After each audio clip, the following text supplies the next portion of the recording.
Hello, നമസ്കാരം പ്രിയ സുഹൃത്തുക്കളെ. ഇന്ന് നമുക്കൊരു കഥ കേൾക്കാം. മുത്തശ്ശിയമ്മ, എൻ്റെ സ്വന്തം രചനയിൽ.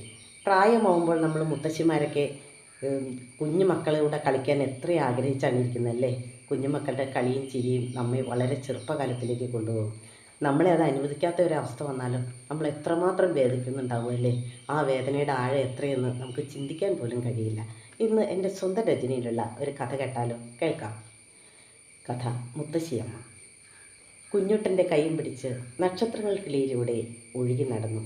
7 വർണ്ണങ്ങളിലുള്ള പൂമ്പാറ്റകൾക്കൊപ്പം പുഷ്പങ്ങൾ തോറും തേൻ നുകർന്നു നടക്കവേ അവൻ്റെ കുഞ്ഞുള്ള കൈയിൽ കൂർത്ത മുള്ളുടക്കി. ചോര ചീറ്റിയപ്പോൾ അവൻ പൊട്ടിക്കരഞ്ഞുകൊണ്ട് മുത്തശ്ശിയമ്മയുടെ ദേഹത്തേക്ക് ചാരി.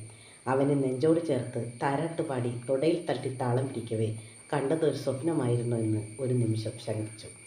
ക്ലോക്കിൽ ബെല്ലടിച്ചു. ആ ശബ്ദം എന്നത്തെയും പോലെ ശാന്തമായിരുന്നില്ല.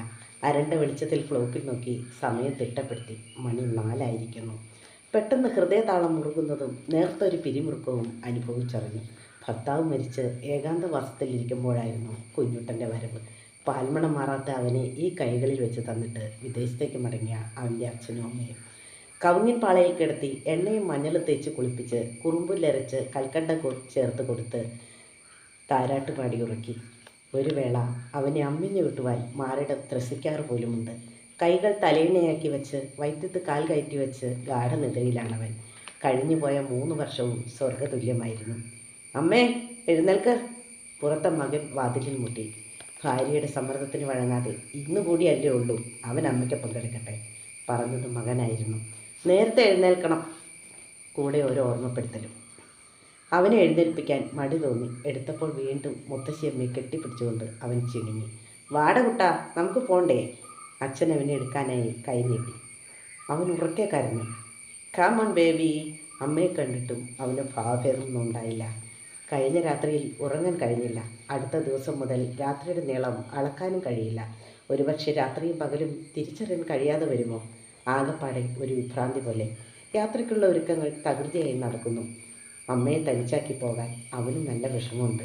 മണ്ണിൻ്റെ മണവും ശുദ്ധമായ കാറ്റും ഈ ഗൃഹാതുരത്വം നിറഞ്ഞ ഓർമ്മകളും ഒന്നും വിട്ടുപോകാൻ അവർക്ക് വയ്യ. അലറിക്കരയുന്ന മോനെ ബലമായി കാറിൽ കയറ്റി പോകാനിരുന്നപ്പോൾ അവർ വേലക്കാരിയെ വിളിച്ച് കൃത്യമായി ഓർമ്മിപ്പിച്ചു.